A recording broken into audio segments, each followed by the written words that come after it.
What's up, everyone? It's your boy Norn Red 89 here, bringing you another video. If you've been following me on Twitter, kind of dropped a little hint for my next video. But for today's video, we are going to be talking about the Firefly trilogy. That's House of a Thousand Corpses, The Devil's Rejects, and Three from Hell. Rob Zombie's Firefly trilogy. Yes, this is a banger. I think a really amazing trilogy. Today we're going to talk in depth of what I think about these films. All vastly different movies, completely different, like for real, and like I think they all have something very special about them, each unique in their own way. So today let's sit down and talk about these movies. So as I said, the Firefly trilogy is a very vastly unique trilogy. House is going to nothing like Devil's Rejects. Devil's Rejects is really almost nothing like Three from Hell, and vice versa, you know what I mean?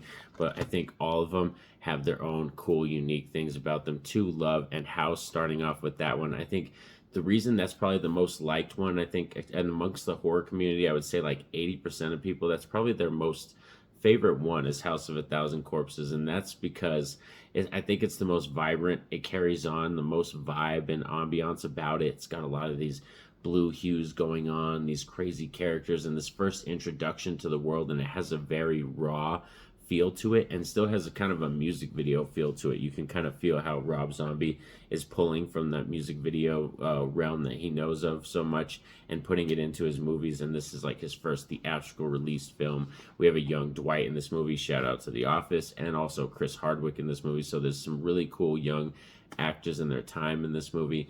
And of course, just the introduction of the Firefly family, Dr. Satan, like all this stuff in this movie has a certain vibe. It's the most, I think, horror-esque. If I was to say Halloween type film out of all three of these films, this is the most horror, like Halloween-esque type of these movies, because the other ones kind of have a different nature to them, and we'll get to that when we talk about those ones. But yes, House is such a great intro to this franchise for real. And man, Captain Spaulding, like those scenes that he has with the people that go to rob his place, like, oh man, his dialogue is just funny. Like that is probably one of the most kick-ass funny scenes in any movie like ever. Now we're on to my favorite of the franchise, and that's going to be The Devil's Rejects. Yes, in terms of strength of script, acting, and tone, soundtrack, all that kind of stuff, this is my jam. And I think this is Rob Zombie's strongest film for real across the board. And oh damn, is this Otis's movie for sure. Like he has some of the best, most rich dialogue. It flies right off the page. Devil's Rejects is also probably the most tense and most uncomfortable, I think, out of all three of these films. But I like that shit. Like I like horror movies that do that really get under your skin or do uncomfortable things, you know what I mean? It just makes it so much just raw and real and like nasty. And I like Devil's Rejects because of that, because it has that feel to it. But it also is like an on the run type film, you know? The three of them, you know, Baby, Otis, and Captain Spaulding on the run, trying to get away from another addition to this franchise, Sheriff Weidell's brother from the previous film. Oh man, he is wild in this movie, out for revenge. And like I said, yeah, Devil's Rejects in terms of script, characters, tone, across the board, this is my favorite. Even though they changed Mama Firefly, I think the actress in this one is a step up. I think she's a bit better than the previous film. And oh man, like for real, like I said, the nasty, gritty tone of this movie is cool. I like when you get to meet Charlie too, Cutter's brother. So it has all these good world building aspects of it, and that's what I love too about this film, is it just builds on that first film, and I love that aspect of it, making it feel like a more three-dimensional, lived-in type universe. And that's what Devil's Rejects does. And the soundtrack is mucho bueno, like so good. Every soundtrack choice in this movie is a banger, and I think the best use of Freebird in any movie is probably the end of this movie, Devil's Rejects. Next up, Three from Hell, the third film in this trilogy, and one that I must admit, it took me a while to see this film. I didn't see Three from Hell until last year. I kind of put it off because of a lot of the rumors and a lot of the word on the street of it being like nowhere near as good as the other two. The fact that Sid Haig, I know he's sadly passed away, and he was very ill when he filmed that film, so he's not in it as much. And just the stuff, like I said, swirling around that movie, it took me a while to see it, but I watched it last year. I've seen it about 3 times now, and I might actually like it better than House. I know there's horror fans out there that are probably freaking out.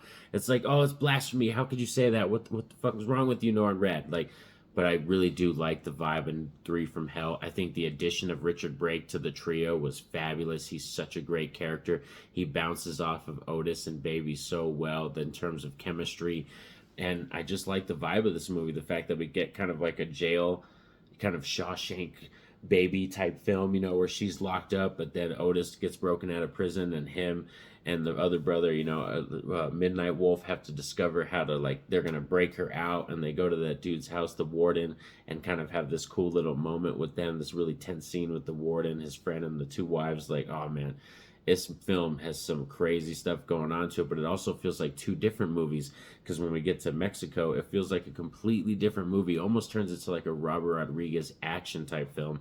And I freaking love Robert Rodriguez, so that's a bonus for me. So yeah, Three from Hell did hit hard for me, and I was so happy that I finally saw it, and was mad at myself because I was like, why did I put this off? You know what I mean? I should have trusted my feelings and Rob Zombie and went to see this movie very early on, or checked it out, you know. But yeah, this one is still a banger for sure. And I think all three of these films, like I said, they all have little nuggets, little things about each and every one of them that are particular and unique to them, that make them special. And yes, Three from Hell, it has a similar vibe to Devil's Rejects. It's not the same, but that's probably why I do like that one probably better than House of a Thousand Corpses. But all three of these films are 8 and above films for me. I really do adore all three of these films.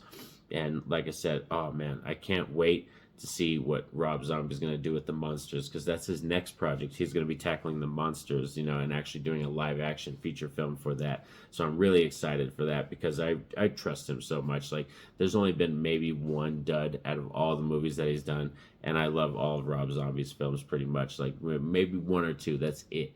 And this trilogy, for real, even if you're not a horror fan, I highly recommend checking out this trilogy, because it's some of the best acting you're going to see in films ever, some of the craziest characters, and a really wild world that Rob Zombie built and put together for this film. So, or for these films.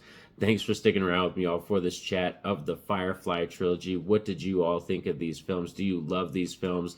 Do you adore them? And like I said, I would love to hear from all of you in the comments section. Share your thoughts, and don't forget to like and subscribe so you don't miss a thing on the channel. And have a safe and happy day, everyone.